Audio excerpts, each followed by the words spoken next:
And we are live. We are live. We are live. What's up, everybody? It's Wednesday night. Time for Hits and Heels. And welcome, welcome. If this is your first time attending, put down where you're viewing from, and we'd like to know where you're from. But today is National Girls and Women's in Sports Day. My name is Coach Terri Bryant, and I'm a football coach. This gentleman made me a football coach. He's my husband and my handsome co-host. And so we have a guest coming on, but I think we're having some technical difficulties. I'm not sure. We're not sure make it or not.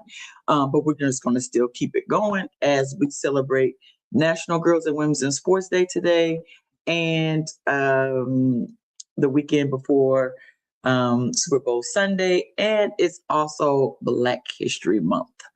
Coach Bryant, what you got today? That hits it.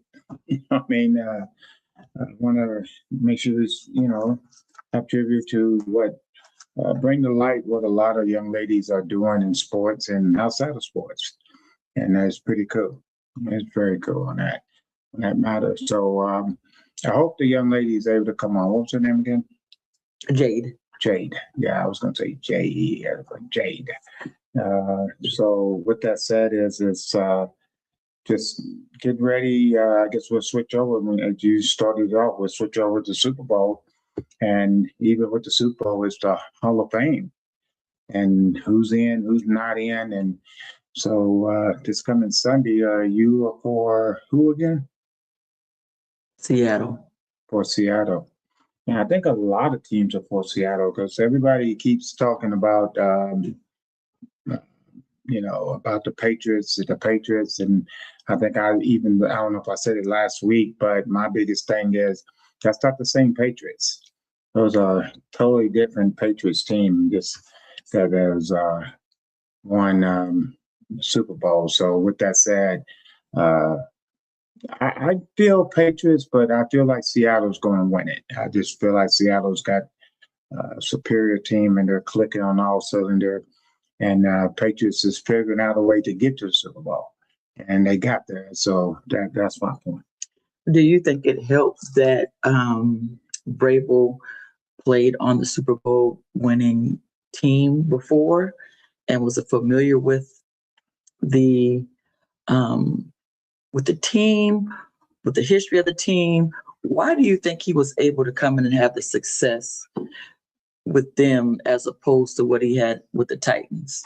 Well, I mean, the thing about that is, and one of our super fans of the Titans is my two sisters, May and Miguel. They have said to me that he did a good job with the Titans. Yeah. And just like anything else, sometimes you just got to have patience, and you can't get rid of some superstars which they got rid of and expect. How do you get rid of Derrick Henry and then expect?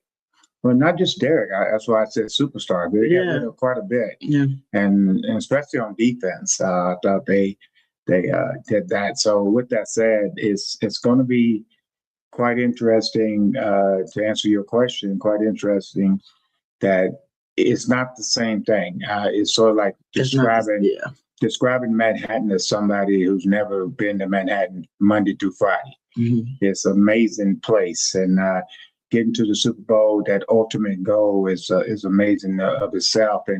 But he's going to tell them what he thinks they're going to be feeling, and because he's been there. Yeah, because he's been there, like you just said, he's been there, and so I think it does help to truly answer your question. That does help. To give a little insight of something. So it's going to be quite interesting. But I think what's also interesting is that Seattle is back with a whole new staff and team as well. And this is the rematch of the Super Bowl when they should have gave the ball to Beast Mode and didn't. Yeah. And there was an interception at the end of the game and to give Tom Brady another Super Bowl. But there's no way that the Seattle should have won that game that year. You mean, yeah. I mean, well, there's no way that New England should have won. There's no way New England should have won. Yeah. They had that game won. Yeah, I mean, fantastic. The play call. Who was Offensive coordinator. And I don't know. I don't remember either. Yeah, I don't remember either. I should have looked that up before we got on there. But well, I mean, the thing about a play call, it's one play call. Well, not just. But it was the play call. Not just one. Jade. Hey, Jade. Okay, not just the play call. Well, not just one play call. Mm-hmm. It was. Why wouldn't you give it to beast mode to him? Yeah. Why wouldn't you give it? So. Yeah. So that's pretty significant. So, well, real quickly before we bring our guest on, and we just announced, hi, how you doing? And she's got a heck of a resume, so we're gonna have to take time and make sure we get all that in because it's pretty long. It's pages. Congratulations on that. That's really good. I can't wait to hear. Hall of Fame guys is going in. I mean, if Roger Craig doesn't make it, so Roger Craig should make it in. I mean, Roger Craig to me, I know, everybody knows I'm a Niner fan, so yes. I'm a little biased, but well, I'm a lot biased. You're a lot biased. Yeah, I'm 4-9 through and through.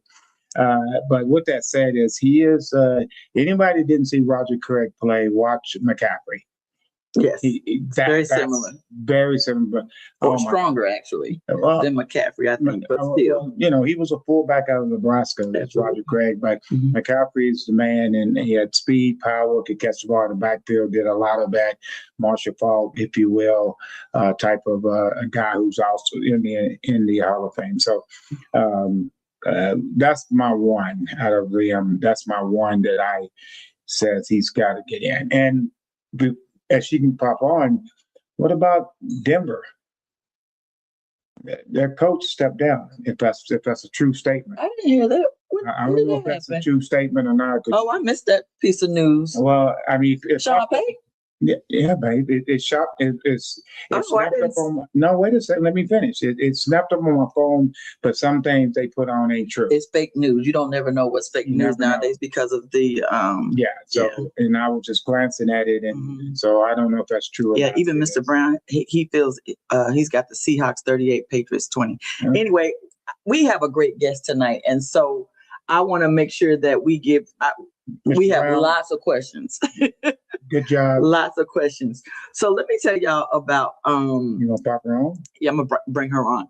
Let me tell y'all about our guest. I'm gonna bring her on. Yes. You want me to bring her on now? Okay, Jay, we're gonna bring you on now, baby. We're gonna bring you on. Hey sis. How you doing? Listen, let me tell y'all about Jade and why it's National Girls and Women's in Sports Day, and she is the epitome of what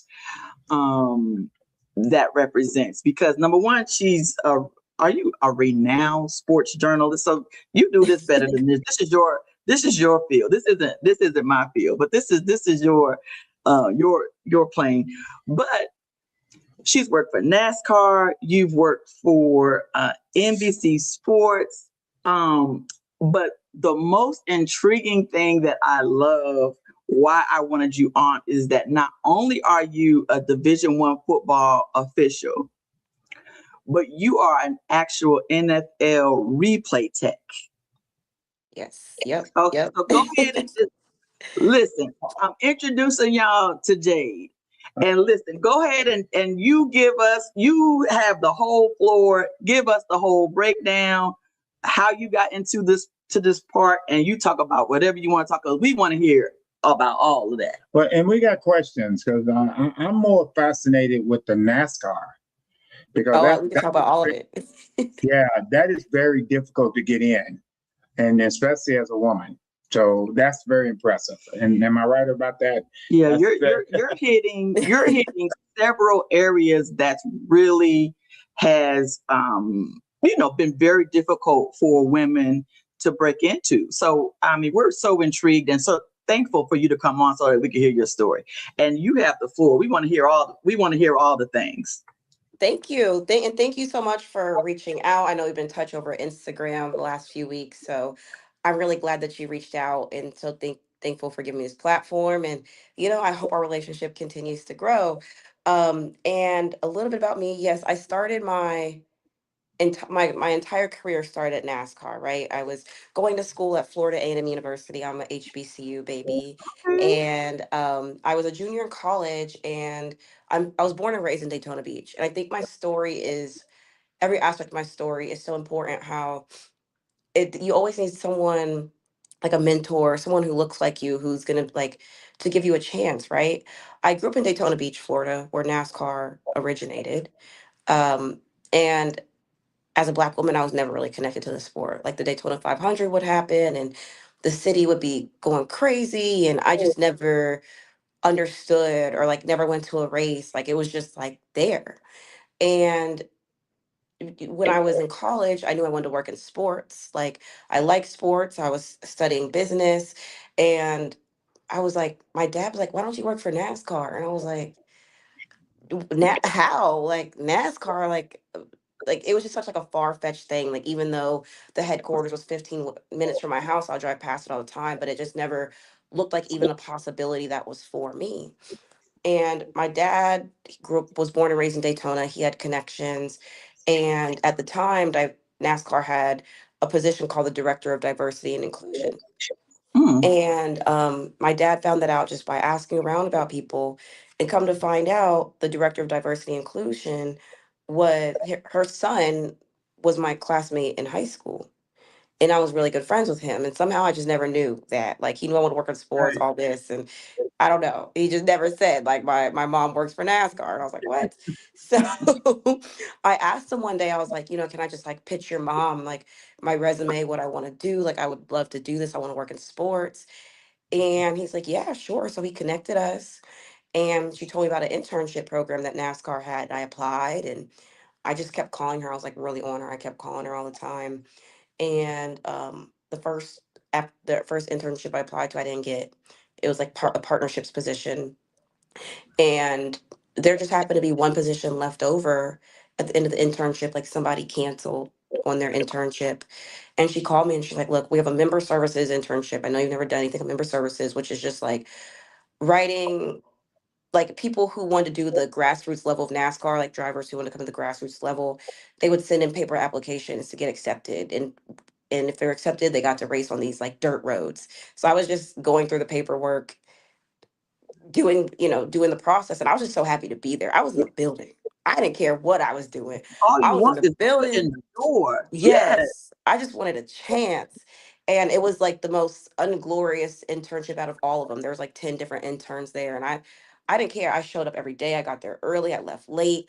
I would network. Like I acted like I was the first pick. Like I acted like I was supposed to be there. I would reach out to vice presidents. I would reach out to directors and just ask like, can we get coffee? I just want to hear your story. And I think people saw like my work ethic, and also just saw like I just want to meet people, and I was curious. And that actually ended up to me getting invited back the next summer, my senior year, to do an internship. But this time a more cool internship. I was on the partnerships team. So like if you've seen like the Coke Zero race, or like all the sponsorships that you see on NASCAR cars and the names of the races, like I was the coordinator of the partnerships for those. So when a race would come up, all these sponsors have contracts, like they have certain things that NASCAR has to fulfill for them. And I was responsible for making sure like those little things were fulfilled. Like, do they have their suite tickets? Like, if they get 14 suite tickets, like, do we have 14? Do they have a golf cart? We go pick them up because they're VIP. Like, I was just responsible for like navigating all those things.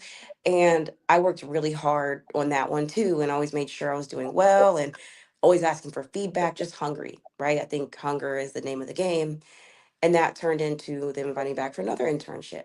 But this time, when I was at FAMU after like my senior year, my dad recommended I officiate football. And I was like, why? Like, who? Your It's dad is like the bomb. my dad's like the man who believed in me before I believed in myself. Like I Hmm. give so much credit to my dad. And my dad actually officiated high school football before I was born. But for people who aren't familiar with like the dynamics of officiating, it takes a lot of work, and like the games are obviously on weekends, Friday night, Saturday night. So when you work full time as a parent, you have a full-time job, you're married sometimes, you have a child, like you have so many more responsibilities that a lot of people don't have the time to actually officiate football and like chase it as a dream. And my dad was one of those people. He officiated before I was born. He did high school and he gave it up, but he always loved it. Like we watched football games together and he would be calling out the rules and stuff with me growing up. So he just called me one day my senior year and he's like, look, like I know you want to work in sports, but I think you should start trying to like ref football. Like I'll pick it up with you. And I was like, no offense, but like I only see like old white men doing that. Like and like people always yelling at them, say they suck, or like I see coaches yelling at them. And I was like, nothing about that looks like something I want to be a part of. And he's like, no, it's not like that. Like I promise, like I love it. Like I wouldn't like steer the wrong direction. And it took him like a year of talking to me, like a whole year. And it didn't take until Sarah Thomas, the first female official in the NFL, she got hired in 2015. And my dad Mhm. started talking about this to me in 2014. And the second I saw her on TV getting hired, I was like, okay, like, Yeah. It's yeah, possible. I'll give it a shot. Like there's somebody somewhat similar out there that does it. So I gave it a shot, right? And I'm from Daytona. Bethune-Cookman is in Daytona. Me and my dad, we learned the game together, right? We started at Pop Warner. Every Saturday I was working Pop Warner football games and just having a good time, just learning the ropes.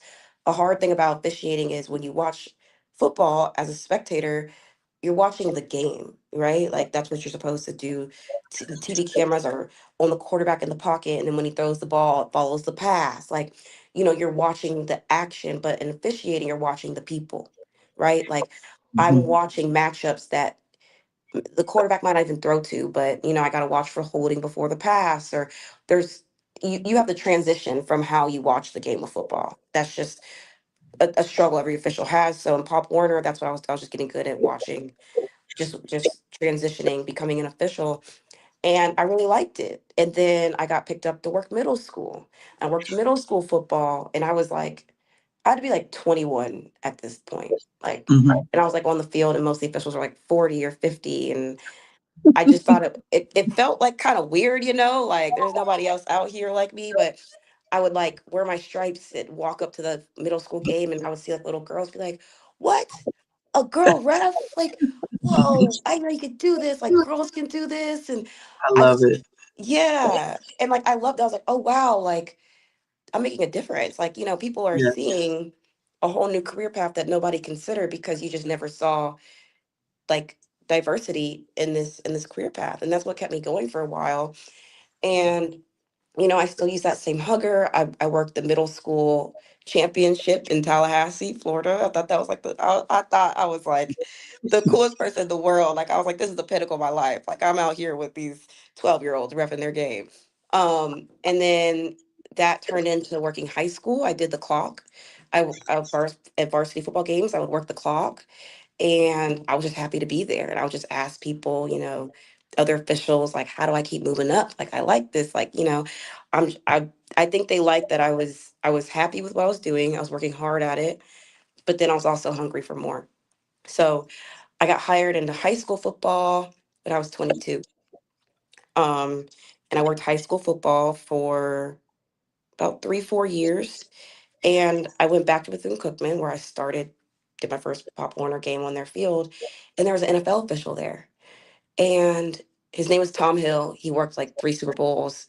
He's a very intimidating guy. Like people don't come up to him and talk to him. Like he's like 6'2". He's built. He has like a very like poker face, and he Mhm. really knows what he's doing, right? Like even coaches say like sometimes like they don't want to talk to him. And I was just like this little happy kiddo, and I was like, how do I get to do what you do? And he's like, are you sure you want to do this? And I was like, yeah, like this is fun. Like I've been doing it for a couple of years. Like I like it. Like how do I get to where you are? And he's like, I'll tell you what. But this was like a 10-minute conversation. Like at first he was trying to talk me out of it. He's like, there's so many other things you can do with your life. Like, are you sure you want to be out here on this football field? And I was like, yeah, I do. I do. And I think like eventually he gave up and he's like, you know what? There's a thing called football camps. They run just like combines when people try to get into the NFL, right? He's like, oh, tons of officials go out and they work spring games of high school and college football players and coordinators from all over, like the SEC, the ACC, Conference USA. They all come and they watch the officials work. And he's like, there's a camp at Ole Miss. And he's like, I'll tell you what, I know the guys who run it. Just apply, and I'll call them and tell them you applied. And I promise you, you'll get in. Just go there and do your thing. That's all the information he gave me. So me and my dad, we applied. We literally drove from Florida to Mississippi. Like that was like we were driving through no like towns with like nobody in them. We're just happy. We're going to Ole Yeah, Miss. we've been to Ole Miss, so we know. We know. Right. Yeah. Nothing. Right. Nothing. So we have our football stuff. We didn't know what to expect. Like this guy didn't give us any extra information. We get there and like for one thing, we found out we got like a waiver. Like these camps cost like $1,500 a person, Oh wow. and we got both of us got to go for free. And we walk in, like we get to this camp, and they give us this address, and we park. We have all these credentials, and like we are in the film room of Ole Miss, like where the players sit, like in the theater, and like look at the film. We're in there, and it's like all SEC officials. Like it's like the best of the best. And there's like 40 or 50 officials. The slight's cutting off 1 second.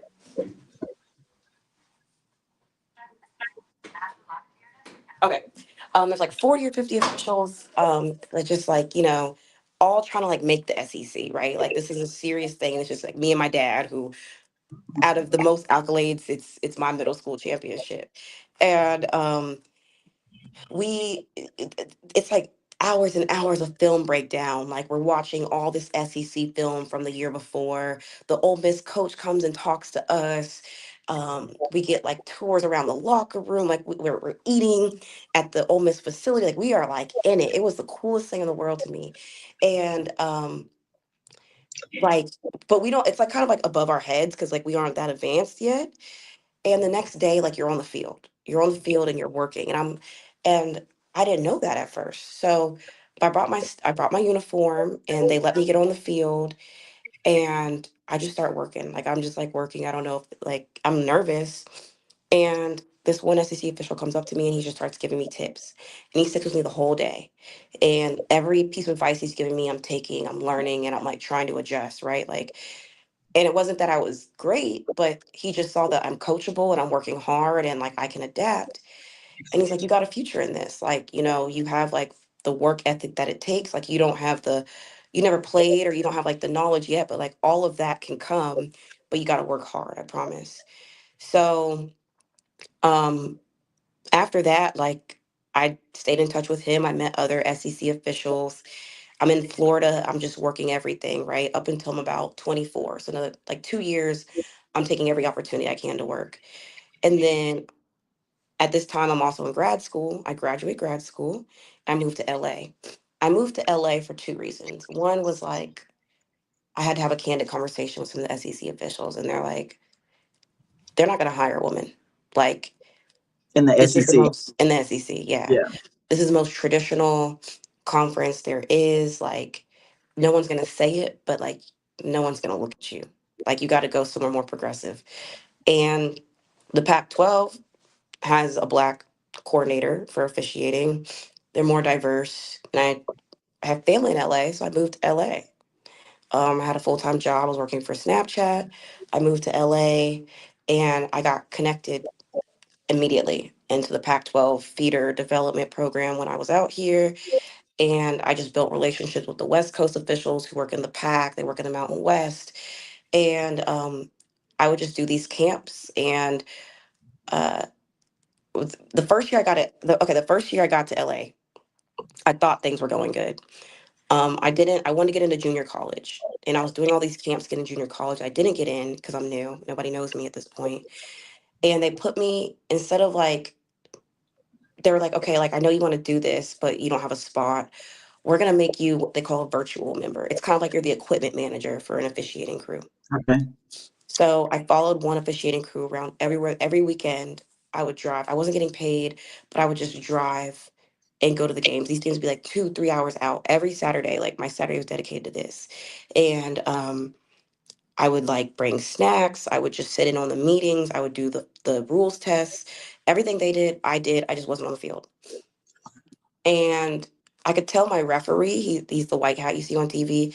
I could tell he like never wanted me to be there. Like he Mm-hmm. was like, people have to. One, he didn't know I came from Florida. He didn't know I'd been doing this for years, but he was like, you haven't followed the system. Like, I don't know why you're here. Like he made it very clear, like this, I I didn't choose you to be here. But I just kind of kept doing what I was doing. And the next year, he's like, I might give you a shot next year. So I was like, okay. And I find out like the position that he's giving me a shot for, somebody else who was newer than me got it. But he was 6'2", he was built, he had the look, he played at Arkansas. He just had like a better resume than I did. And I was kind of bummed about it. Like, dang, I just followed you all season. Like I did everything you asked of me. And like I didn't even get a fair shot. Like, what happened?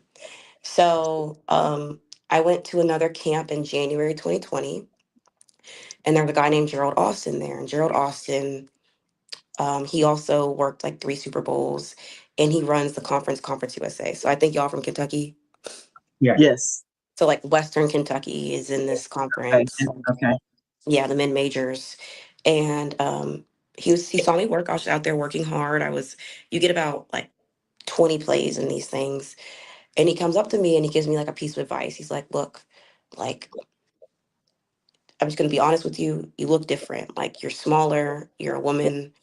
You don't really fit the mold. He's like, when you make your signals, like you're incomplete or your interception, like everything has to be strong. You have to look so confident because you already are at a disadvantage with your looks. And I took that advice and I was hitting all my signals as hard as I could. Like, I was like, I'm going to show him that I can do this. And that was that. And then COVID happened, right? So there's no football. I didn't really know where my future was going to go. I didn't get my junior college position. I don't even know if it's going to be football.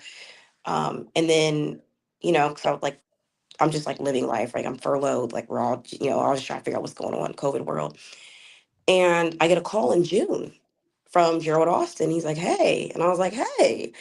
And he's like, I've been thinking about how good you did in January when I was giving you advice. And he's like, you're really trainable. He's like, I want to bring you into Conference USA. And I was like, that's Division I college football. Right. And he's like, yeah, I know. It's my conference. Like, I know. And I was like, but I've only worked high school.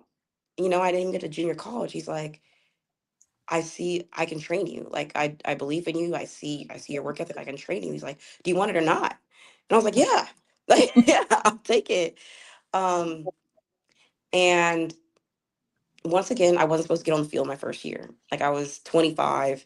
Usually you go into a development program off the field, just taking tests, going to all the training sessions. But something happened. Like somebody from the Pac got hired into the NFL, and then the Pac-12 picked up from Conference USA. And there was one game of the season where Conference USA didn't have enough officials. There was one game. So he called me. And the officiating world went crazy. Like a 25-year-old Black girl is about to get on the field where she's like only a few years older than the player. She's never worked college football before. Like, like people were calling me, telling me to call Gerald Austin and say no. And I was like, no, I'm not saying no. Like, this is my shot. Yeah. And they were like you don't know what it's like out there. You don't know how hostile it is. And I was like, this is my chance. Like I don't care how, like I'm going for it. Like I'd rather sink or swim than say no. So me and my dad, that whole off season from like June to my game was like September 13th. We drove around. I was home in Florida for COVID. Every scrimmage we could find of high school or college, we would go to. We would drive 5 hours sometimes, like just trying to get practice, like getting me ready for this game. And like my dad was the only person in the world who like believed in me for this game. And we're training, like we're up. We would like study all night, right? Like our lives were football. And I learned so much in those months and got a level of confidence to like do the game well enough, right? Like, was it my best game of my life? No, but like I did well. And from there, I think people started to like gain respect for me. I was able to stay in Conference USA. I lived, I survived. And from there, it just started moving faster. Like I went to Conference USA. I got picked up by the Pac-12 before it folded. I was a developmental official. I got to work games like USC versus Stanford. Um, That's a big game. When you yeah, say like you work, That's a big game. Was you what position was you? A back judge, a line judge? Field judge. You're the field judge. Okay. Yeah. It's like my Okay. bread and butter is like pass interference, Yeah. blocking the backs, all those things, So I had 1 year in Pac-12 before things folded, and which is okay. And then I got picked up in the Big 12 feeder program, which is what I'm in now. So it goes Southland, Mountain West, Big 12. So like I'm in between Southland and Mountain West. And from there, I met like the NFL people through all this, and they hire me for their developmental program, which means that they train you for years. Like it's a long process.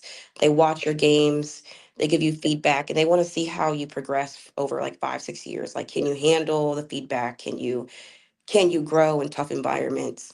So this is year 2 or 3 for me. So I'm still in it. It's going good. And they asked me if I wanted to be an instant replay technician. So I said yes. So Chargers games and Rams games, I set up all the instant replay technology equipment for the officials, the official review, the tablets, everything you see. I get to the game about 5 hours early. I set it up, and I have headphones in. And I'm the middleman between New York and the officials, right? Because like the officials, they can communicate with each other on the field, they can communicate with replay, but they can't hear in New York. So if anything happens, right, like if a camera goes down, I go fix it, or if New York, if like a big review happens, New York comes in, like a targeting, New York voice comes in. I'm the one like communicating what New York is saying to the officials so they know what's going on. I've been doing that. And, I'm just like on my way. And throughout all that, I'm sure you're wondering what I do for my day job. I don't have time for full time. So I started like writing articles and talking about sports on TikTok just for fun. And it kind of grew, like it grew on TikTok, and I started getting noticed by people. And Jamel Hill show called me one day in 2024 and asked if I could be a featured analyst. And I was like, yeah, sign me up. So I did that. And that turned into a segment on CBS Sports talking about being a female football official. And then I started applying to like different networks to write. Like I hope one day to write for like ESPN or something. And yeah, now I work for a network called Last Word on Sports. I cover the WNBA, and hopefully this is just the beginning. Well, I tell you what, if we were in a studio, I would have to stand up and talk. Thank you. Well, here's the first thing that caught my attention when you was talking about the official Hill. His last name is Hill, right? Okay. Tom Hill, and yeah. I know who he is because I officiate as well. And so when they're on TV, I'm listening. Who's who? And with that said and yes, he's very flamboyant young person. You don't just walk up to him. I mean, and for you to go up to him and for him to put his name on you, that's huge. And then a few minutes earlier, he didn't even know you.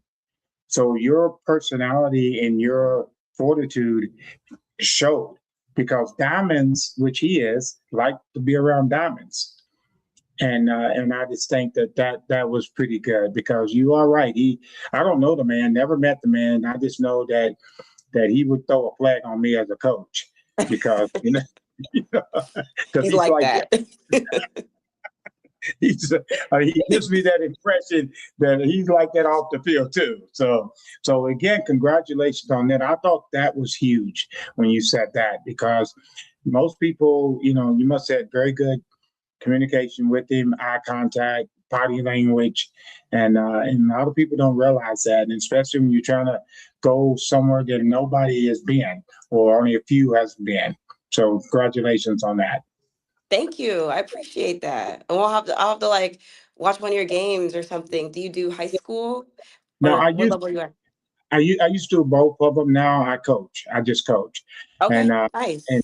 And coaches used to like me when I officiated, did umpiring in high school games and pee-wee games like yourself, because I gave coaches a little more talkative, because I'm a coach, and I'm going to tell you about yourself a little bit. So I couldn't be a hypocrite and get mad at them for doing the same thing when I did. So, but a lot of times in college, my questions to you is when people ask you not to take that job, the only person that really talks to officials is the head coach, because assistant coaches are told not to talk to them, and it's all might fine. So I just think it's a little, I think they thinking more of the 80s, when every coach used to scream and holler and cuss. But now, coaches can't do that. If you do, you're going to get fined. Am I correct? Yeah. You have a line and you can't pass it. Like, I think there's been progression that officials are humans, and you just can't say anything to a human. There has to be like a level of respect. Yeah.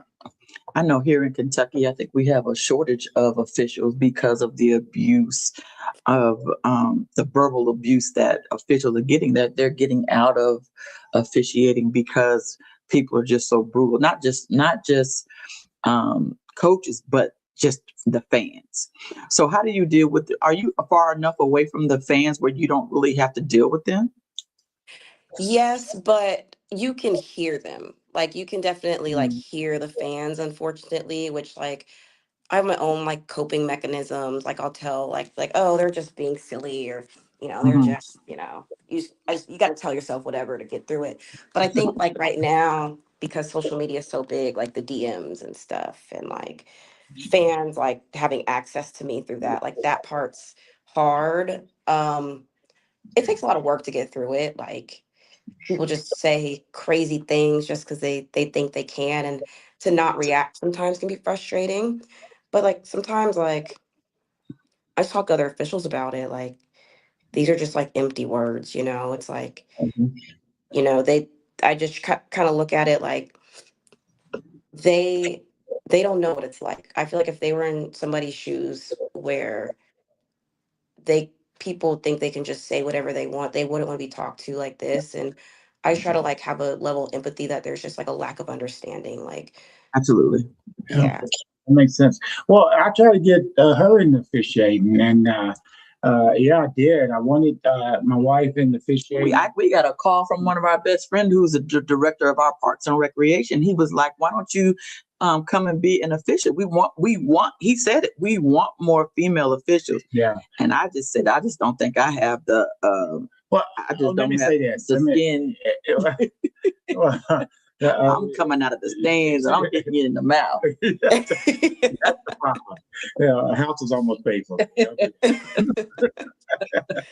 Well, So, if you ever do it, you got someone you can talk to about it. But it's fun if you ever decide to go out there. well, my thing is when I did do it at the level, I was a white hat, Oh, and nice. yeah, and one of the things that I used to say to my officials all the time, and I would, if you was part of it and she's part of it, I said, now, guys, meaning both, like man in the Bible, I would go, guys, we get paid by the game, not by the hour. So just don't just throw flags to be throwing flags, Right. and I always tell them, don't anticipate it, see it, see it. Yes. And a lot of time officials, when I watch them, I'm like, oh, he thought that was going to happen, and so, but with that is when you threw your first flag, was you 100%? Was you 100% or? Woo. My first flag was a holding. Okay. I don't Okay. think that holding was there. It just looked ugly. And the coach asked me like, what I see, and I was like, Before you say that, I understand. My follow-up question to that was, did it impact the play or was it a holding call that had nothing to do with the play? Because there's nothing more frustrating as a coach. By the way, we haven't got a chance to really talk a lot. So I'm actually his assistant head coach. I'm a football coach. I'm probably the only female what? football coach Yeah, in the state of Kentucky, and I'm the only I'm an offensive coordinator. I know I'm the only offensive coordinator as a female in the state of Kentucky at a school, right? Wow. And so, was the holding call impact? Did it actually impact the play, or did you just see a holding call? Do you remember? I'm pretty sure it impacted the play. So the runner was rolling out to my side, and there was just like a pile up right before him of players like blocking and trying to like make space for him. I just saw so much contact. I didn't know who I threw to. I just threw. I was like, one of these got to be holding it. Well, Like, Yeah.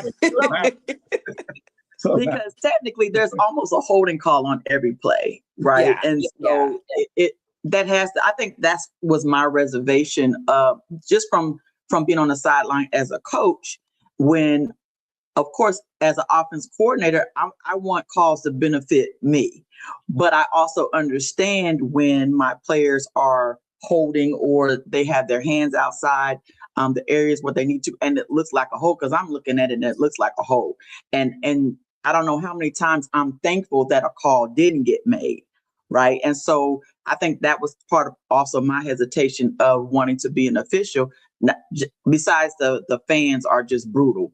And I just don't feel like I have that type of thick skin. So I had a video that went viral on my Instagram. Actually, if you go to my Instagram, it's one of my pin, and the number of men that come on there with their comments was just unbelievable. And I'm like, you guys are missing like the whole point. Like, name another female offensive coordinator that you know that's actually calling a play, because it was like my very first play. It was my very first play call as an offensive coordinator, and it was a touchdown. Like my very first play call literally was a touchdown, and so of course I was proud of that, and I was thankful that that I had hired my favorite videographer, Mark Media, Lavelle Martin, and he came and videotaped it and had a and had me mic'd up the whole time, so I was able to get footage of that moment. But it was just absolutely amazing. But I just can't imagine. But the one thing that I do want to consider is because of the number of girls flag jobs that I think that are going to come up, I do think I would like to be a girls flag official because they're going to need a whole lot of officials now that that's now a thing. And before you respond to that, my comment is that I lost my train of thought because I'm older than both of y'all. So, and my thought was what you're doing now for the NFL, okay, up in the booth, is that going to derail your ultimate goal of being Sunday or Monday night? No. So Okay. they only hire college officials to do what I do, just the vocabulary, like the trust of being focused throughout the game, all those things. So once you get to the NFL, I would lose this job. Okay, and I guess, and then you go to the flag football question, sorry, babe. My question is, when, as a business person my whole life, if you do a great job, they will pay you to stay because they don't want anyone else coming in. So, and just a little bit that I feel the vibe, I really mean that, the diamond thing, like I said, with the official, if you're doing a great job, I'm gonna go, hey, we need her up here. We need her here. Because if this happens, and I know you're a go-getter, I can just tell based on your history, the NFL might go, if we pay you this, will you stay? Now, if they said something like that, would you stay or would you consider not your goal? Because your goal is to be an NFL official, correct? Yeah, so you're saying if I stayed with the instant replay? Yeah, if they came up and said this is too smooth, because people, I mean, like I said, they don't like issues. If something is working good, people don't like changes. I'll be honest with you. You can put somebody else in it. That don't mean they're gonna do the job the same way. So, long moment question there. If you understand the question, would you actually, if that came up that next year, the year before, and you have a chance for the NFL to actually go on the field, would you stay where you're at or take your ultimate goal? I think I would. I don't think there's a price point right now that would derail me from my ultimate goal. Like even when I'm doing instant replay, I love the job, but like every national anthem, like I'm imagining myself like being the ref on the field. Like I don't think anything would be able to replace that for me. Okay. Now, has Sarah been able to have you ever had access to Sarah as far as being a mentor? Not as a mentor, but I've met her twice. Okay. I met her when she came to Ole Miss for about 10, 15 minutes just because she lived in Mississippi and she was like on her way to doing something and she stopped by and then we met again actually this January at a Big Ten training. So we're in touch, like we'll talk about like certain like similar instances that we might have. I would say she's more of like a friend than a Okay. mentor, and we also work two different positions. So, Okay. if I have an issue, I call her. There's two other women in college that I'll call first, just because we're a little bit closer in levels. And Sarah came up in a completely different environment than I did, but Okay. she's always there, like willing to answer questions or provide help. But she's just a text away. Okay. Well, the Is one. Abrams the Go ahead. other? I'm sorry, baby. Go Is ahead. Abrams the other one or someone else? Nicole Randolph and Lachelle Nelson. They're in the Oh, Big Ten. Yeah, okay. and I guess my thing was Sarah. I remember her coming in the NFL, and I remember when I saw it, and I'm sitting there going, "Ooh, there's a lady." And I did. I mean, I'm sorry because it's ooh, there was a black male. Same thing. When Right. they did it. I mean, it wasn't one way or the other. And I love her this year because a few games that I've seen her do this year, and she's been in it for 4 years. Okay, Since 2015. So yeah, 11. 11 11 years. years. Mm-hmm. But when she finally got on that main stage where we actually could see her, is Mm-hmm. I love when you talking about the confidence, and she has it now because in her first few years she would say hold in, and then she would keep talking to the white hat. Yeah. Okay, Yes, good now point. Yeah. I watched her, the last couple of years whenever she's on, and not just her, she'll go holding 64 and walk away. That's my call. I ain't talking to you about this. And Yeah. and that's what you're talking about, that confidence that they were telling you. You got to have that confidence, incomplete or stopping the clock or whatever you want to do. And that comes with actually on the job training, correct? Yep. On the job, just reps. And I think like that's the best way to be confident is just to keep going and to work hard. And um because I think it also takes like a few rough plays too to have confidence that you can get through them and you can come back from them. Hmm. Well, it's also, is it difficult? Now, you don't look very tall. I'm Now, 5'3". I'm tiny. yeah, okay. Now, those are some big, people don't realize how big NFL guys are until you go to a game and go close to the field. Those guys are big and fast. I mean, is that intimidating a little bit? So I do Chargers and Rams practices. It was so intimidating. Like like I'm walking up to like Cooper Cup at the time, right? Yeah. Like these Hmm. big name people. It was very nerve-wracking. Like my heart was beating fast and stuff. I actually, to be honest, it took about 2 years to feel confident. I passed on flags when I first got there. I was so scared. Like I didn't want to throw anything. I was just so nervous. I didn't want them to be mad at me. Hmm. And I didn't feel that at the college level because they're just not as big. It's not as big of a stage. But like when you're looking at people who you've seen on years, like for years on TV, it just felt different. And I really had to Yeah. like work through that. My mentors and me, like really had to drill it in. Like, I'm here for a reason. And it took like a lot of talking in the mirror, like a lot of like self validation, a lot of watching film and validating myself that I know what I'm doing. It took a lot of that to not be intimidated because those guys are big and when they're emotional and they're coming at you, Hmm.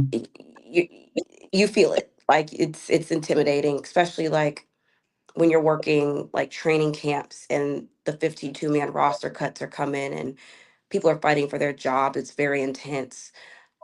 So I've really had to work through my intensity, like my confidence with that. But I did struggle with intimidation and imposter syndrome a lot.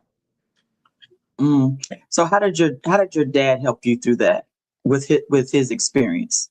He helped me a lot. So actually, I kind of like left out his journey, but my dad now is a replay official and he just did the Conference USA Championship in December. So Mhm. he's found his own way. So I would always talk to my dad about like the intimidation and stuff, and he really he would just put me to work more, like we would break things down from like the basic of like what are Yeah. 3 elements of a catch, what are the 6 categories of pass interference, and we would work so hard and drill them into me and nail them into me, and then he would ask me like, what don't you know? We've done this Right. so many times, like Mhm. like tell me why you don't know, tell me why you're nervous. And it's like, I think just having that drilled in me, and it drilled in me so much where it's like, I know, like Yeah. I've been up till 2 a.m. doing this. And I think just my dad forcing me to go through all of that was like a huge confidence booster for me, because nobody could tell me I don't know. We stayed up night after night doing this. Well, the greatest thing is, and she points at me because that's me.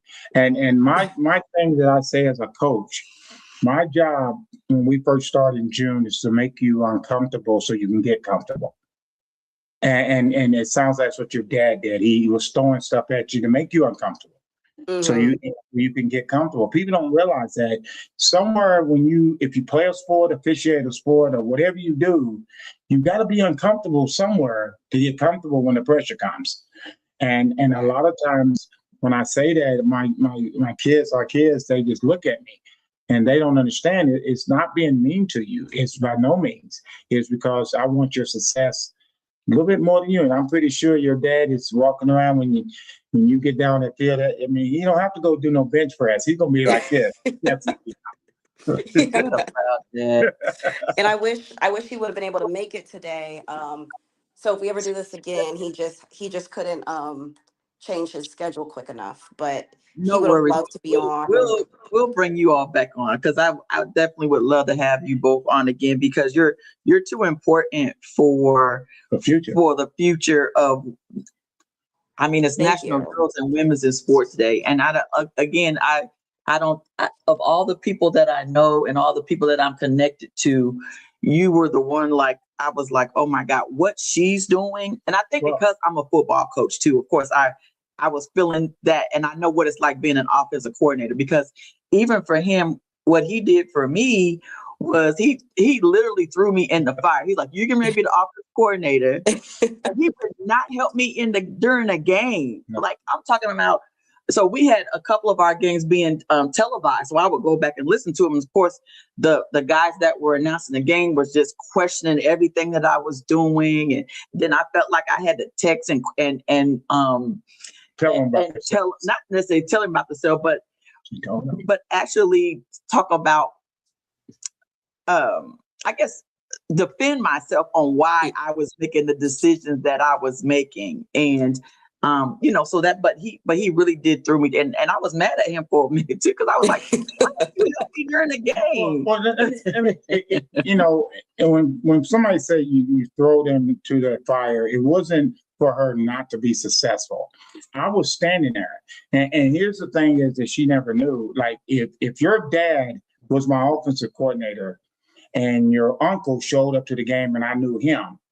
As your dad is calling the plays, I could be talking to your uncle when the offense has the ball. Yeah. And everybody knows that I don't give a dang about offense. I could care less. I don't watch. Am I right? You score a touchdown, and imagine Cheetah making a great play. Everybody's cheering. I just stare. And our son that plays for the University of Kentucky, Bryant, and he Right. knows that when he was in high school. He was scoring a state title game, and somebody said, "Did your dad jump up and be happy?" He said, "No, my dad probably went," and that's it. And let me make a tackle. He's a cheerleader. But my point is, I wasn't there. I was there. I just wanted her to figure it out because I knew she knew it. Just like the people that's behind you, they know you know it. And it's sort of like no disrespect, but it's sort of like the movie Hustle and Flow. Push that out. Yep. And that's what I was saying. That's what your dad's saying, and that's what they're saying. Push it out. It's there. And sometimes you have to make people find it and then push it out.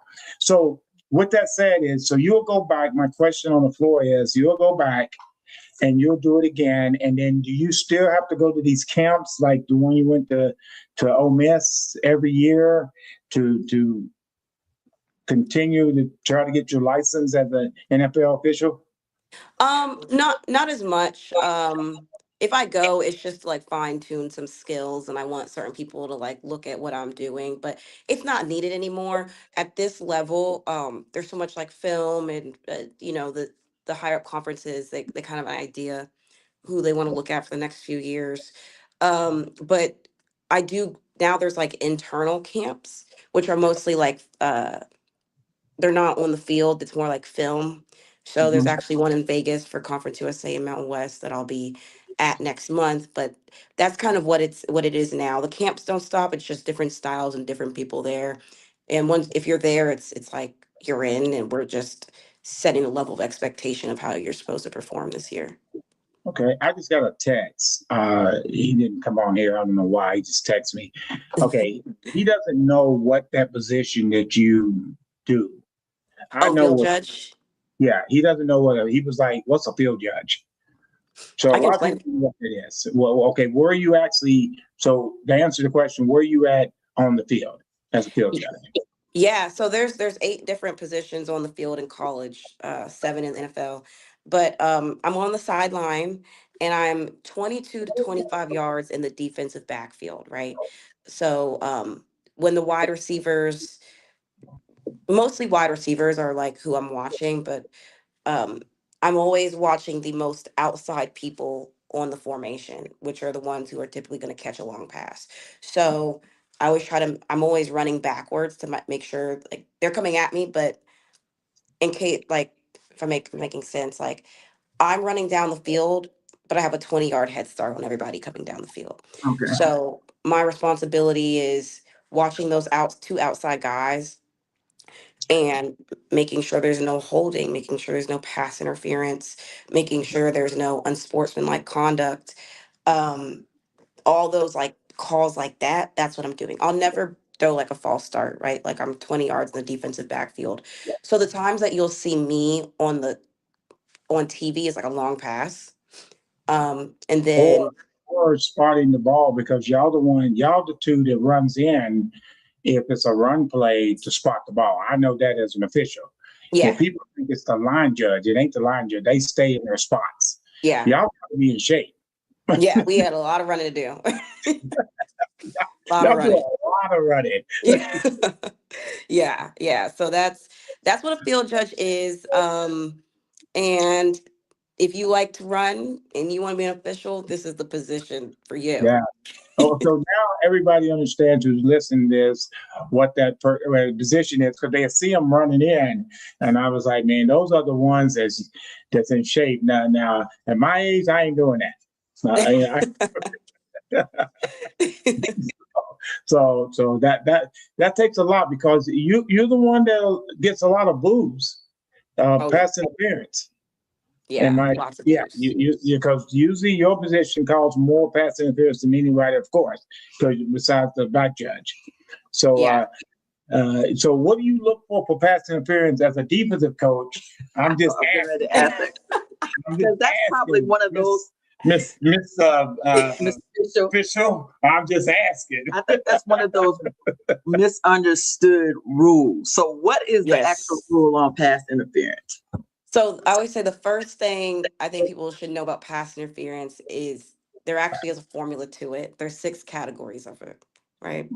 There's not early contact, not playing the ball. There's arm bar. There's grab and restrict. There's hook and turn. And I'm trying to remember the ones I already said. Arm bar. There's playing through the back. And Playing through the which one's receiver. playing through the receiver? I think I mentioned all. I can't remember ones I already mentioned. But Yeah. like everything that we do, you have to put into a category. So, and also like I study routes. So like a button route or a button hook where he runs up the field and then he turns around. I'm looking right there. Is the defender going to let him go and turn around? Is he going to let his arms get up? If they come in contact with each other and he's trying to turn around, he can't. Arms are outside or they're in here and he can't get off. I'm looking for That's that. that's It's Yeah, a deep go route, I'm looking for different things. Like when he's beat, there's not a lot he can get away with. All right. Okay. Hold on. I got one more. Now, again, I'm, and everybody knows me. I am 110% what side of the ball? Defense. Defense. I mean, even if you call, it's not you in general, but if that official calls opposing team a pass interference that benefits me as a coach, I go, man, that is not pass interference. I will. I just said, so I love that. I will. I love my defense side of the ball. But my question is, how come they don't give the defensive guy the same benefits as they give the offense? Now, from your perspective, not that it's a factual, but it just seems that way. Like the offensive guy can run through the DB, he can pull the DB back. The offensive guy to me has to be so obvious. With a push off or something. It's got to be obvious. And it just looks like that officials in high school, and that's high school all over the United States, college, NFL, they get the benefit it's like they tell the officials, and I don't know, they're telling officials, this is what you're looking for, this is what you may see. Because if I'm looking for something, I can be OSHA, I can find it. Yeah. If that makes sense. It does. And it's much more common. Defensive players don't nearly get away with as much, right? I just listed 6 categories of pass interference for defensive pass interference. Offense, there's only 3. What's the 3? The push off. What else? Creating separation. Playing through the back, which is that's a hard one to call. And also not playing the ball, like where the ball's in the air. That's a hard one to call because it is, yeah. The receiver's going to come back to the ball. It's not your reaction, it's to come back. Because I tell my receivers, I said, if the ball is short, come back through the defender, because 9 out of 10 times they're going to call it on the defender. Yep. Yeah. If he debates the receiver to get back. Yeah. It's very hard. It's very hard to call, which is also why, those 3 categories. But the receiver has to do so much. They have to initiate the contact, right? Like when the defender creates the contact, the offensive player, the receiver is allowed to retaliate. So right there, that's already easier for the defender to get pass interference than it is the offensive. And it has to be a very significant foul, right? Creating separation. He has to almost throw himself off the defender. The defender has to have like a reaction, right? Like, does he get a step taken away? Does he dip? Does he lose his footing? Like, it has to just be so obvious. So yeah, it is. We do call defensive pass interference, and there's not nearly as much as they're going to get away with than a receiver. And I guess my follow-up question's always been, and I love this, I promise you. Thank you for your honesty. I mean that. I guess my next question that is always frustrating is how do they explain to you officials that a guy is weighing 223 pounds, he runs a 4.3, he's at a dead sprint, and the ball's short, and they expect him to stop on a dime without turning ACL. The DB. I never understood that because he'll get a pass interference. The ball is short, the receiver looks back. DBs are taught, don't look back till you catch the receiver. So the DB's not going to look back until he gets right up on the receiver. So all of a sudden, the receiver looks back because he wants to see if he's getting the ball. He stops and comes back. So how do they communicate that to y'all officials, what to look for, if you don't mind, if that makes sense? Yeah, so you're saying if the ball's underthrown, the receiver has a better look on the ball, so it's easier for him to come back while the defender has to make like a quicker move to turn around. 225, 30-pound DB who's fast just to stop and go, oh, let me let you come back. His momentum is let him do that. And then she hears me yelling like, what is that? Yeah, I mean, it's hard. It's almost sometimes like a technique they use. And, I can't say like they teach us how to look for, but they teach us like what has to happen. Like you have to let the receiver come back, right? Well, we hear that a lot. Yes, yes. Yeah.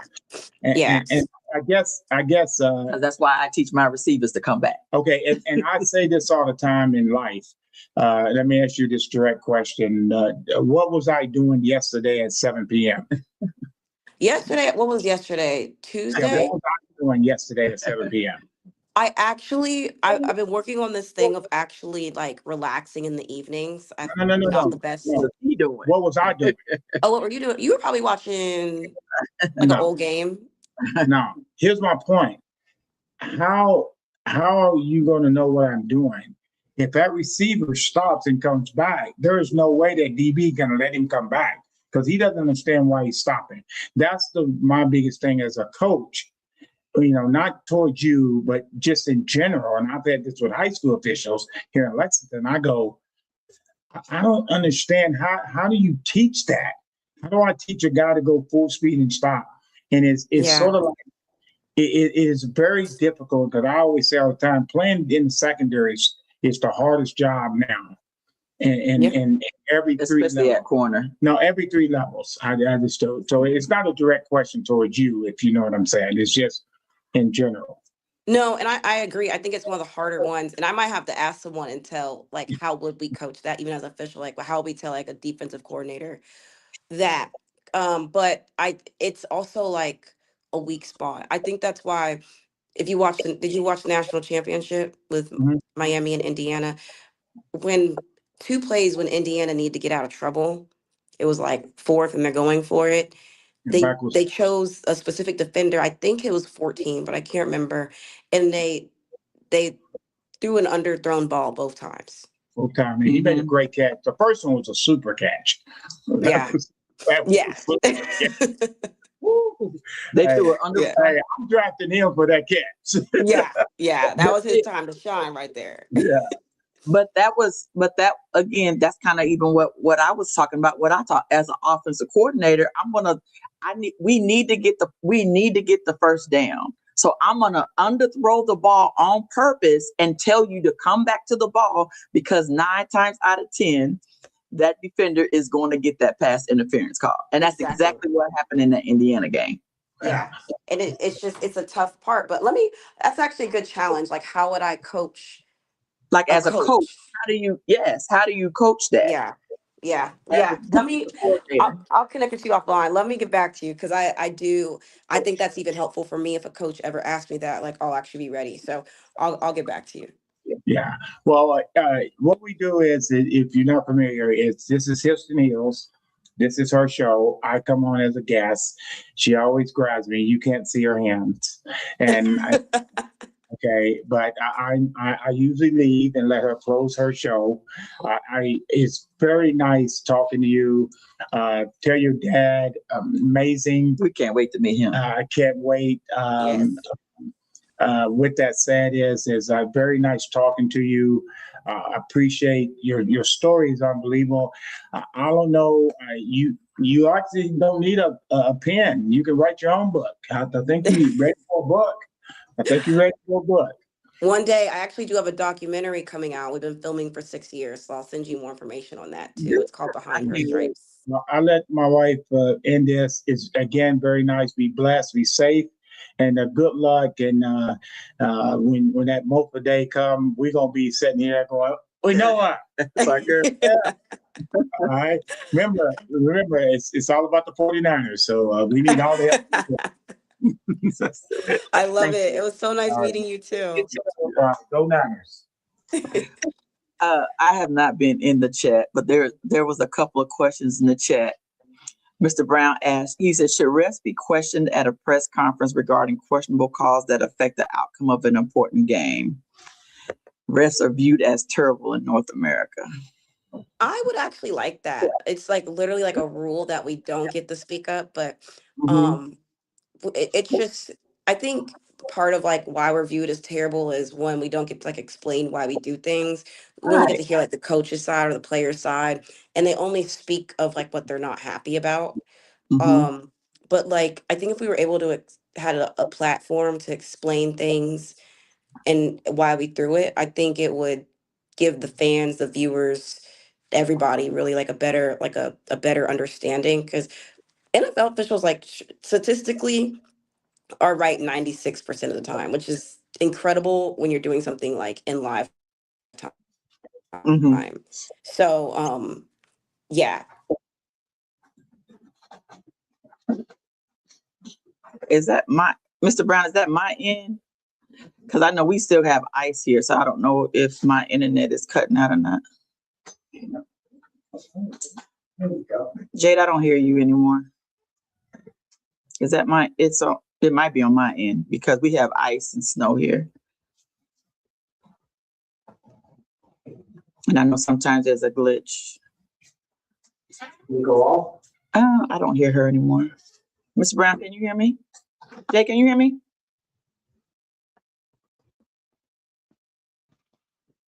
I'll give you a thumbs up if she can hear you. Can you hear me? No? I don't know. Let me see. Mr. Brown, you can hear me? Can you hear Jade? I can't hear Jade anymore. You can hear me. Okay, gotcha. Okay, so Mr. Brown can hear me, but Jade, I can't hear you.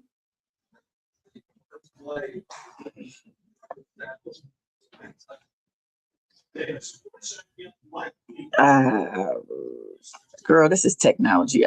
Jade is off. Okay, yeah, I'm not sure why we lost Jade because it's not muted on your end. So I'm go ahead and let me see. Hold on, let me see if I can remove you and come back on.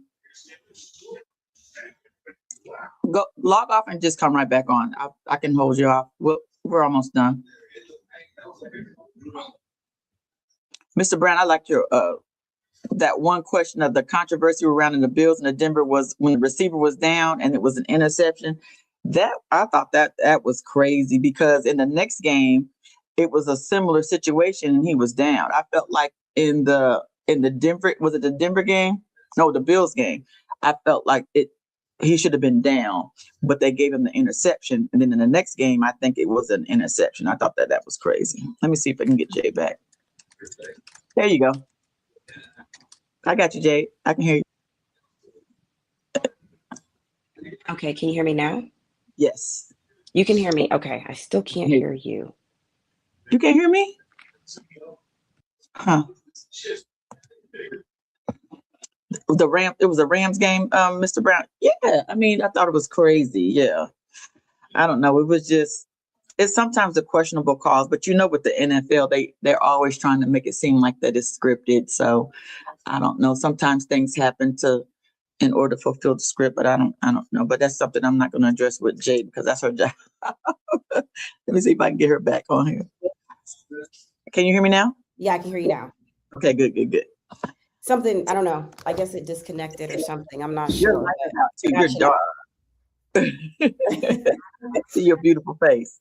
Thank you. I'm in a conference room, so sometimes the light goes out.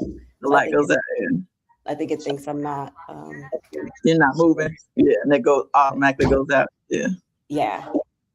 But I might have to move, but we'll see. Yeah. No, so did you watch any of the playoff games? So we were talking about there was a couple of questionable calls, like the one in the Rams. Was it the Rams game where there was a questionable call? And I think they did an instant replay on that. But let's go to the instant replay though. Has there ever been an instant replay where you saw something and then they still didn't maybe go with it? You saying like if they overturned it?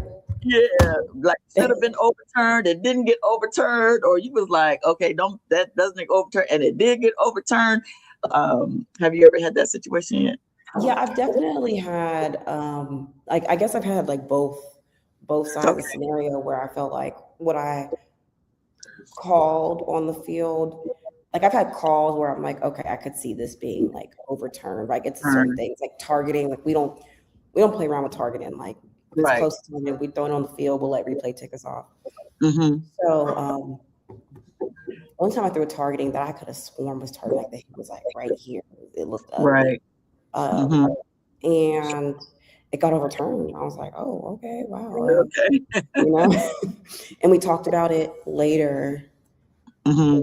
And, you know. And what was the explanation of why it was overturned? What, did he not leave with the crown, or what was the language that they used that why it was overturned? That he wasn't defenseless. Our son got had a targeting call when we were playing Vanderbilt, and it got overturned. Thank goodness, because we didn't think it was, but we were grateful that was. So what happened in yours? Yeah.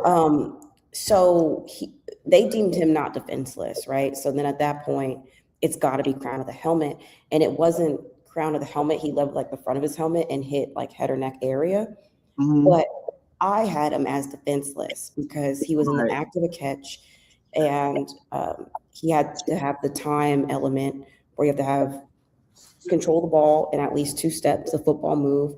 And I didn't think he took those 2 steps. So I took him as still in the act of a catch, and he's defenseless. Replay was able to slow it down, and he did take his 2 steps. Okay. But I personally just thought it was just like too close to being defenseless. Gotcha. You know, I thought it was just like that, but you know, it actually ended up being like a good learning call for on the field and replay. And sometimes you have those like really tight ones, and each conference they try to just have like a rubric of consistency in those. And the conference liked it. The conference liked them overturning it, but also, yeah.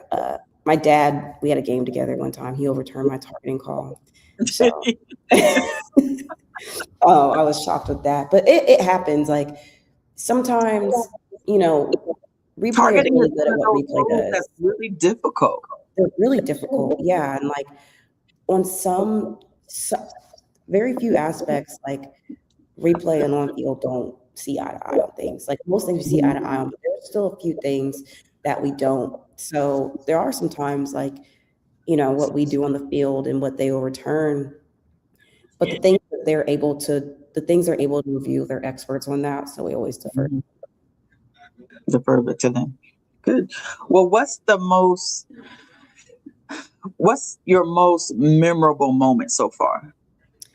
I think my season opener in 2023, when I worked with my dad, he was my replay official, because it's like, it was just like, wow, like we literally started from the bottom, and now we're like on the same game together. Like that was so memorable to me. I think another memorable moment is it's not exactly one, but coaches sometimes like shocked to see a woman. Like some coaches are like, I've never had a woman ref before, and like it's like, wow, like, you know, I'm changing things. Like those things always, like I keep those close to my heart. That's encouraging though. Yeah, encouraging. I remember one time, maybe so I'm this is my 7th season as a coach, and so I remember one game where the coach was like, "Oh, well, I can hear you on the sideline. You should be coaching." And then they thought I was like a team mom or something on the coach, and was just on the sideline coaching. I'm like, because I am coaching. You're the offensive coordinator.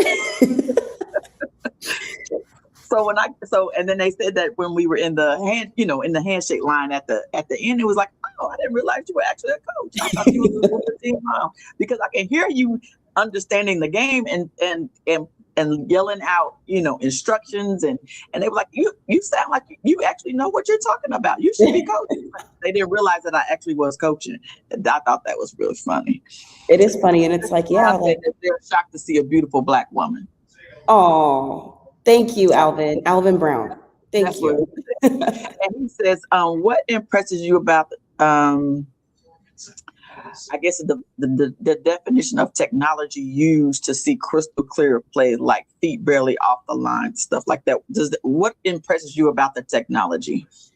Just like how detailed and good it is. Like the pylon cameras, those cost $80,000 per pylon. And there's 4 on the field. Like they just get so many details. And then even when you slow it down or you zoom in, it's not blurry. Like you can still see like ooh, he was out by a blade of grass. Like you can zoom in on that, you can pause it, and you can still see it perfectly. Like that, you can't do it on a phone. You can't do that on like the cameras you can access at Best Buy. Like that's just so cool to me. I would say that is like what's so impressive, and then just to see how much work goes into the technology. Like there's Sony, there's third-party vendors, like, and there's so many people ready to go if like a pylon camera breaks. Like just how many people are just there on standby, like technical people ready to come in and fix it. So how long did it take you to learn the replay job with all the technology and stuff that you had to handle, since you're the one setting everything up? Yeah, so my first year, it took like a year. My first year I was an alternate. So preseason, we would meet, I think like 3 to 4 months before and practice the equipment. We would have Zoom calls with the NFL going over how the equipment works, the policies of it. And then my first year, you're kind of like behind the scenes. Like I'm at the booth while my coworkers are on the field doing all the things. So it took about a year of like, because it's very, I think like everything you can't fully learn till you're on the job, but like you don't want to put somebody like really on the job on TV, they never done it. So that behind the scenes work and problem solving, like that year we had a lot of issues. We had like a cord break week 1, like just broke. It's like you can't fix a broken cord, but how to go get a new cord and replace it and plug that one up in 20, 30 seconds, so TV has no idea this ever happened. Right. And so you automatically have duplicate replacement of everything just in case something happens. Okay. Yeah. We have like a whole booth of like multiple radios, multiple cords, tools, like everything. It's kind of like I had to learn to be like an IT person. Right. Yeah. Right. That's why I was wondering how difficult that might have been with learning all the technical stuff. But you're young, so it clicked. It eventually clicked, but I would say like if I did it my first year, like if I wasn't an alternate, we would have had some hookups that probably would have went viral.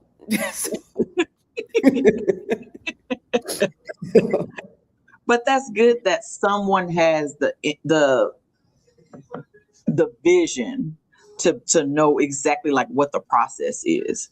So I'm going to zoom you in here real quick because I want to ask this question. What would you say? Because obviously you're going to have to be somebody's you're going to have to be some mentors here pretty soon. And I hope that you're prepared for that. Right? Yeah.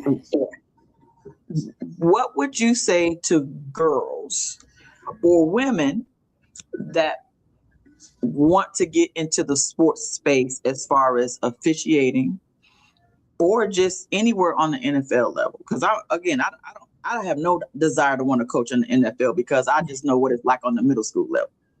So I can't imagine. I can't wait to interview, Coach Collette or Coach King. They've agreed. I know Coach King has agreed to come on. I can't wait to ask her some of the questions, of what she's gone through just as a coach. But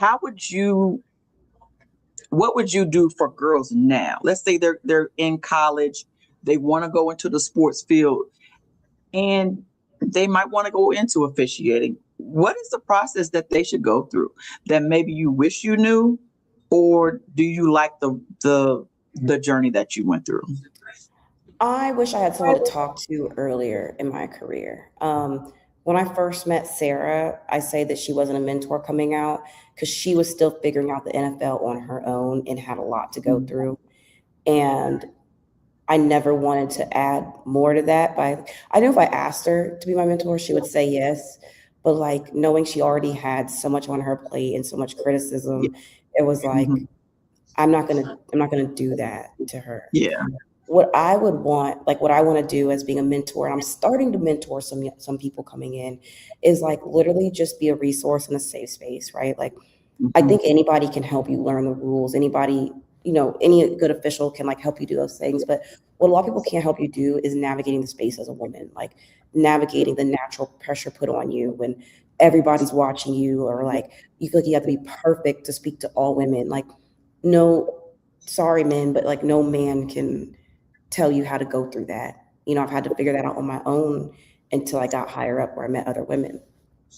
I would also just want them, like, you know, help them figure out how to get through adversity and not let it, like, not hold it in, but just like let it out and move on, because there's going to be a lot you have to overcome. Like, I didn't say this in my story, but I used to have really big natural hair, and that doesn't fit under a hat. I had to cut my hair and get a keratin treatment. You know, like, just helping women go through the things that we are in Men a don't place right deal now with it. That men don't have to deal with.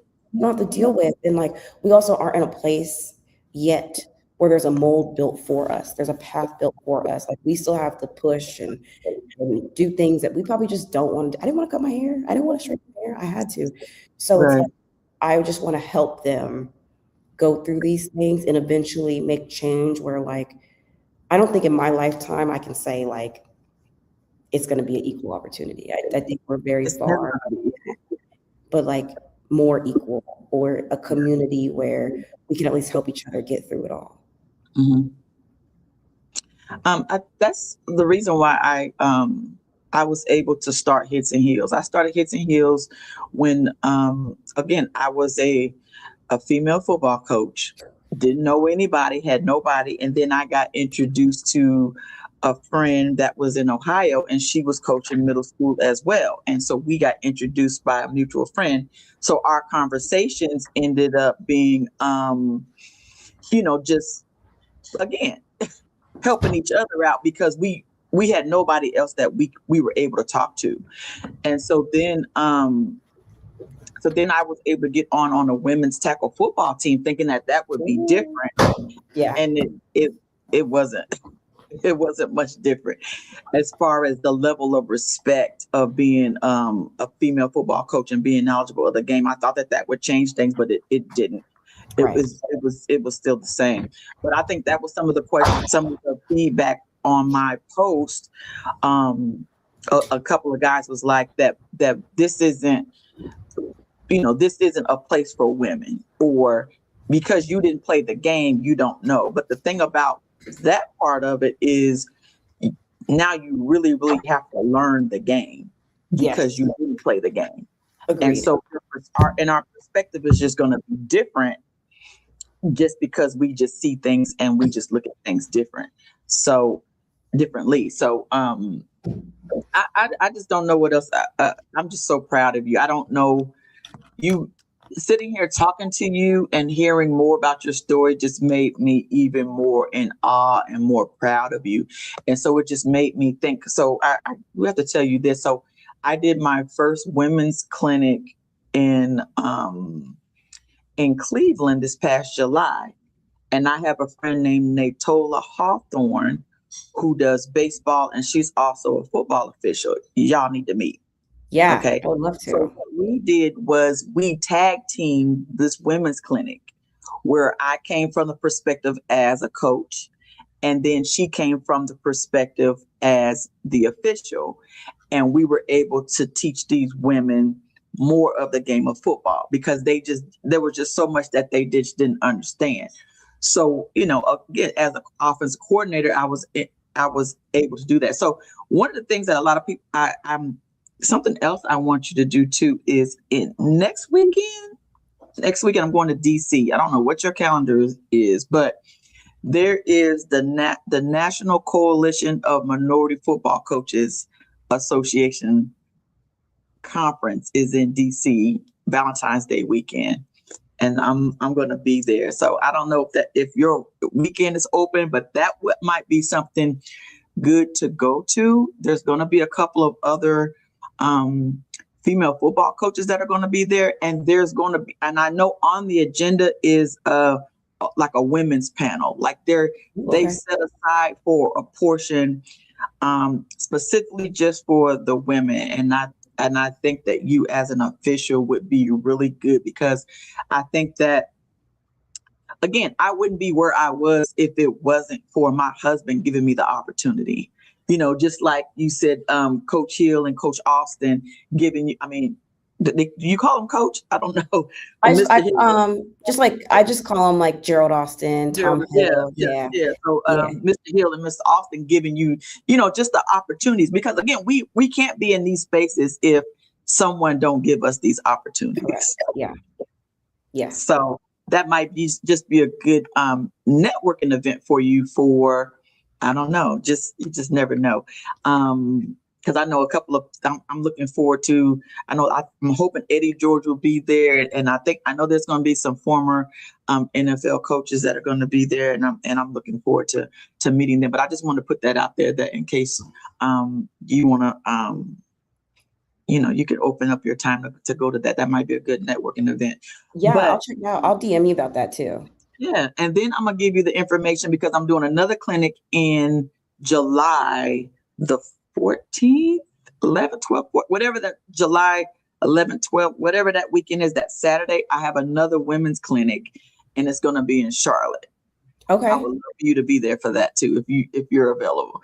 Yeah. My girl Natola will be there, but the more the merrier, because then now again, you still come from, we all have just a different perspective of being able to pour out, and then again, you never know who you might mentor. Because I told the ladies, I said, the reason why I'm doing this is that we need more female coaches and we need more female officials, and not just for the next level, but because of how fast girls flag football is coming. And that's why I wanted to coach women's tackle football, because I feel like women should be coaching and officiating women's games. Agreed.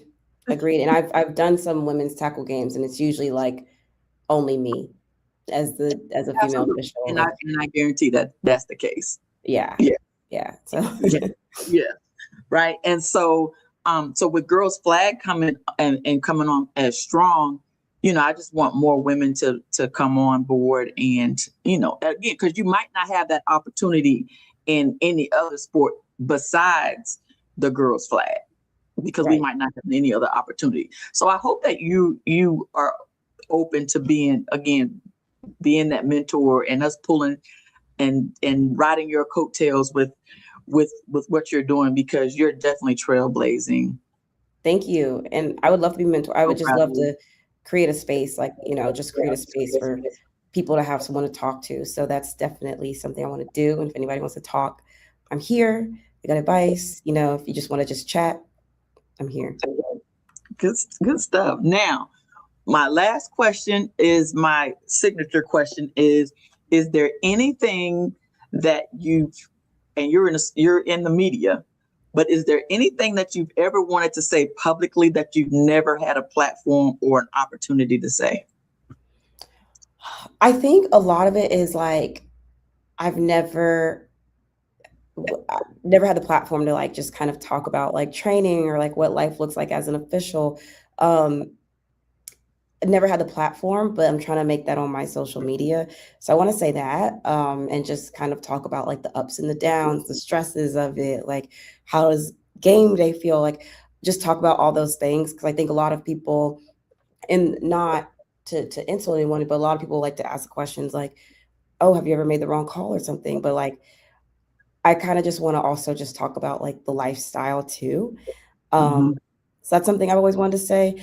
I think another thing I've always wanted to say is I love women's basketball, and just kind of give my thoughts on that. Right now, people want me to cover it, but I haven't been given the platform yet to give my opinion on things. So hopefully, once I build some trust, just talk about the game a true analyst perspective, something too. Because I think one thing in women's sports, I love how we're getting more coverage, but there's sports, sometimes people don't perform as well. Sometimes they do. Sometimes people need to change things. It's almost if you give constructive criticism about an athlete in women's sports, you're considered downing them, where men's sports, you can do that all the time. You can say LeBron had a bad game. Or you can double standard. Yeah, it's a double standard. And I think that's a disgrace to the women playing too, because they can handle it. It's not them. It's just the media hasn't accepted that type of spotlight. So I hope we get there as well, where we can talk about women athletes and talk about them like they're athletes. It's not to be degrading, but it's not every game is great, not every play is great, and I think we should talk about both sides of that too. Not just, I'm not going to say not just uplifting, but like I think does a disgrace to sports to only talk about the positive. I think that's a great point, because I think Cheryl Swoops and recently I think Candace Parker have all gotten some negative feedback because of some of the things that they've said. Yeah. And they're like, but where is the lie that I'm telling? Right. And so I just think I think that's definitely a great point. And maybe sometimes, again, it's only going to help us. Right. Because we've got to, in order for my shirt says everyone watches women's sports. I love it. Everyone watches women's sports is in order to get everyone to watch women's sports, we've got to put out a great product. Correct. And I think I went to go watch my niece play the other day, and it was like, ugh.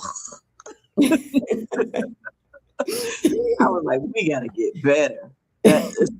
As far as just the talent level, and it was rough to watch, and and those are the type of things that I'm like, okay, how do we make it better? Why isn't the WNBA, as long as it's been around, why isn't it already selling out? Why did it have to take for Caitlin Clark to come for it to sell out when we've had players better than her for 30 years? Yeah. Or how many, 25 years? Because I've been a WNBA fan since day one. So I'm like, okay, I can name 10, 15 people better than Caitlin Clark. So yeah. I'm not understanding why y'all just now jumping on the bandwagon now, because that wasn't making any sense. So I definitely understand where you're coming from. And again, if you say something negative about Caitlin, it was oh my God, they're coming for you. You couldn't say anything negative about her, but I felt like she didn't play any defense, and I felt like right. She all over too much is how I felt about her. But was she unbelievable? Fun to watch? Yeah. And both can be true. And both things can be true at the same time. Yeah. Yeah, absolutely. Well, good. Well, I didn't mean to hold you this long, but God, I was so excited about having you on and hearing your story. Thank you so much for coming on my platform and telling us your story. I'm looking forward to seeing you take this to the next level. I got to where can Jade McCrary? So I know I'm following you on Instagram. You're on Instagram, you're on Threads, you're on TikTok. Where else can we? TikTok as well. Okay. That's like the best places. And then I'm going to start a Substack just talking a little bit more about things. So also post it to my Instagram, but if anybody wants to follow, it's _official_Jade. And yeah, I'm going to start posting more officiating content and then more sports journalism. So just a space to talk about sports, share stories, all that. Good stuff. I appreciate it. Well, listen, the Lexington African American Sports Hall of Fame, y'all know it's Black History Month, and I want to thank the Lexington African American Sports Hall of Fame for sponsoring Hits and Heels and being our sponsor. Mr. Brown, thank you. I know you're the only one that said anything today, but thank you for always coming on. And for everybody that catches the replay, I appreciate you. Make sure you subscribe and share, and we appreciate you. Jay, don't log off, but I'm going to end the stream. I'll see y'all next week. Thank y'all. Bye, everybody. Thank you for joining.